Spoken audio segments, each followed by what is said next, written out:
Hey there. Tonight I wanted to jump into a video and share with you guys some of the most overlooked deductions that I often find myself asking clients about. And I'm all about saving you guys money, not, missing out on any pennies. Like we love to count our coins over here. And so as we do that, I wrote down a list of deductions that I want to make sure that you all are tracking as we're about to head into October, and then before we know it, it'll be December 31st. So I want to share these with you. You will see me looking at my notepad here because I wrote down some things.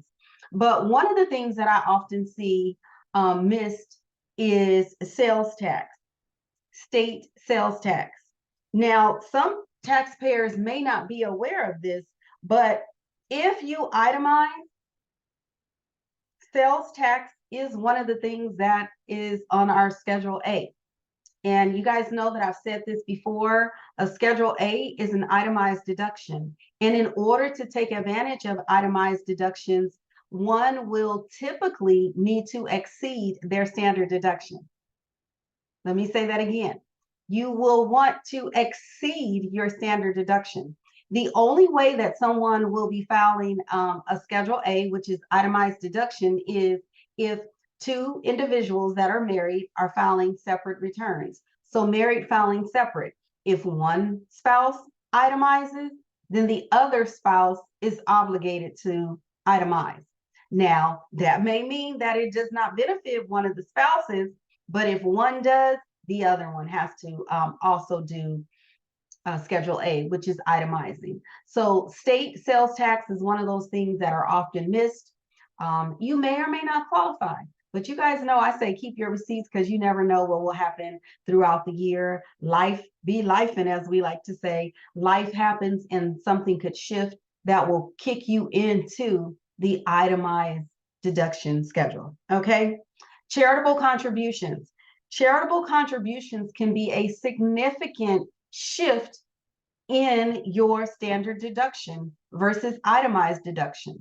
Okay, some of the things that I want you guys to remember when you have charitable contributions: the organization must be a 501c3. They must be a 501c3. So you can go to the Internal Revenue's website to see if an organization is a 501c3. What is not eligible is when we give to, say, the girls and guys, little kids that come to our door and want us to buy the popcorn, or we are buying from someone that's selling Girl Scout cookies outside the grocery store, or we are giving to someone that is technically not a 501c3. It is your responsibility to ask, are you a 501c3 before you donate and before you turn that document in to me? Because I don't like going through the records and saying, scratching out, not tax deductible. I need to know, or you need to know, if they are a 501c3 before you add up all your charitable contributions and give them over to me. If you are tithing or at church, given to the women's music group or whatever it may be, then those are church-related expenses and they fall under charitable contribution. One thing that you guys need to know also is your mileage going to and from any nonprofit organization is a tax deduction. Several of you will fail to add that in. Every penny counts, you guys. Every penny counts. And I want you to remember that. So when you go to and from church, some you go twice a week, some of you go 3 times, some of you guys are there every day. I have a few clients that's in ministry, but you guys know what I'm trying to say. Make sure you are tracking your miles from home to church, from church to home. If you're not sure and you haven't been doing it, just Google the stuff. Go to MapQuest. Figure out what is the mileage from your home to the church. Multiply that by 52 weeks if you go every week, times 2. That's going to give you your mileage that you can write off under charitable contributions. Okay. If you donate your time to Boys and Girls Club, Girl Scouts, any of those, you will need to determine what the fair market value is. If you have non-cash non-cash, which are clothes, household good, maybe even you donated a car, but a car, I can get to that. But if you have non-cash donations, you definitely will need a receipt from the organization. We have to fill out an additional form for that. Okay, when we fill out these additional forms, those are costs. That's what raises the cost when we come in for tax preparation services. Okay, but there isn't another form that we must complete. If you have the deductions, contributions in excess of $500, please be prepared to give us the name who you contributed to, the amount, when did you purchase it, what was the fair market value when you, excuse me, what was the purchase price, and what is the fair market value when you donated the items. All right, that's charitable contributions. We also noticed that student loans, the interest that you pay to student loans, those are oftentimes omitted. Every student loan organization does not give out statements, but you can log on and get that information online. Okay, it's typically the ones that we see that are paid by the parents. Every penny counts, right? Every penny counts. So please make sure that you have those. Job hunting expenses. If you're looking for a job, you need to make sure that you write that off. Okay, medical expenses. Some people miss out on this deduction maybe because they don't qualify. But as I tell everybody, add those receipts up. I've been going to the doctor so many, I'm not going to even talk about that. That's a whole nother conversation, how many times I have been to the doctor, blood drawn in 2023. But guess what? Boom, boom. The receipts are in the drawer. Okay. That means medical, dental, vision, any medical related expenses. You want to make sure that you track the payments, the co-payments, the mileage to and from the doctor, the dentist, the optometrist, whomever. Listen, what I don't want to see, and I hope you guys are listening, what I don't want to see are the statements, the bills that come from the insurance company, the medical facility, the optometrist, the blood center, whomever. Do not,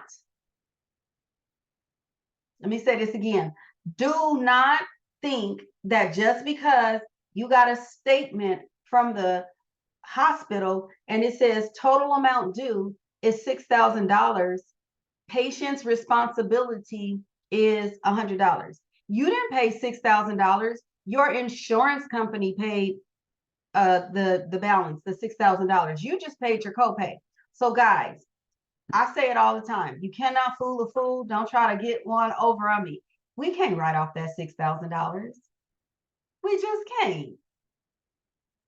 Do you have proof to show the Internal Revenue Service that you paid cash, that you put that on a credit card, that you wrote a check, the check cleared your bank?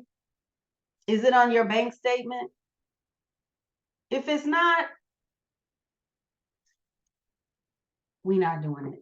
Don't even think about it. It's not going to work. Thank you. Charitable, medical. We got medical to the doctor, to the dentist, to the optometrist, any of those. Gym does not count, you guys. The gym does not count. The only way that the gym would count is if the doctor said you must go to the gym Monday through Friday, 1 hour or something along those lines. The doctor has given you clear instructions that in order to eliminate X, Y, and Z, I need you to start exercising. We need you in the spa. Then and only then is it a deduction. A medical expense could be, and you've paid for it, could be maybe you had to install a ramp in your home.